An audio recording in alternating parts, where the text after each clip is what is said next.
പച്ചമാങ്ങ വെച്ചിട്ട് ഒരു സാലഡ് ഉണ്ടാക്കിയാലോ? ഒരു തായ് വേർഷനാണ് റോ മാംഗോ സാലഡ്. അപ്പോൾ ഇതിന് വേണ്ടിയിട്ട് നിങ്ങൾക്ക് ഇഷ്ടമുള്ള വെജിറ്റബിൾസ് ഒക്കെ എടുക്കാം. ഞാനിപ്പോൾ പച്ചമാങ്ങ, ക്യാപ്സിക്കം, ക്യാരറ്റ്, കുക്കുംബർ, സവാള. ഒരുപാട് പുളിയില്ലാത്ത മാങ്ങയാണ് ഏറ്റവും നല്ലത്. ഞാൻ ആദ്യം മാങ്ങ ഒന്ന് പീൽ ചെയ്തെടുക്കുന്നുണ്ട്, പിന്നീട് ഒന്ന് സ്ലൈസ് ചെയ്ത് മാറ്റുന്നുണ്ട്. പീലർ വെച്ച് തന്നെ ചെയ്യണം എന്നില്ല, വളരെ തിന്നായിട്ട് നമുക്ക് കിട്ടിയാൽ മതി. ഇനി അതുപോലെ തന്നെ കുക്കുംബറും ക്യാപ്സിക്കവും ക്യാരറ്റും ഒക്കെ ഒന്ന് സ്ലൈസ് ചെയ്തെടുക്കുക.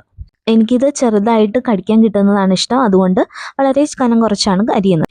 ഒരു പച്ചമാങ്ങയും ഒരു ക്യാപ്സിക്കത്തിൻ്റെ പകുതിയും ക്യാരറ്റിൻ്റെ പകുതിയും കുക്കുംബറിൻ്റെ പകുതിയാണ് എടുത്തിരിക്കുന്നത്. ഏറ്റവും അവസാനം ഒരു ചെറിയ സവാളയുടെ പകുതി പോർഷൻ അതും കൂടെ നന്നായിട്ടൊന്ന് തിന്നായിട്ട് സ്ലൈസ് ചെയ്ത് മാറ്റി വയ്ക്കുന്നുണ്ട്. ഇനി നമുക്ക് സാലഡ് ഡ്രസ്സിങ് പ്രിപ്പയർ ചെയ്യാം.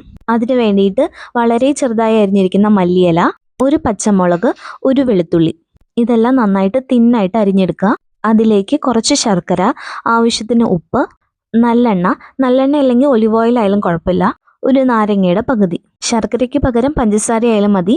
അതുപോലെ തന്നെ ശർക്കരയുടെ അളവ് മാങ്ങയുടെ പുളി അനുസരിച്ച് എടുത്താൽ മതി. ഇനി ഇത് നന്നായിട്ട് മിക്സ് ചെയ്തിട്ട് കട്ട് ചെയ്ത് വെച്ചിരിക്കുന്ന വെജിറ്റബിൾസിലേക്ക് ആഡ് ചെയ്ത് കൊടുക്കാം. ആവശ്യമുണ്ടെങ്കിൽ ഉപ്പ് ആഡ് ചെയ്യാം.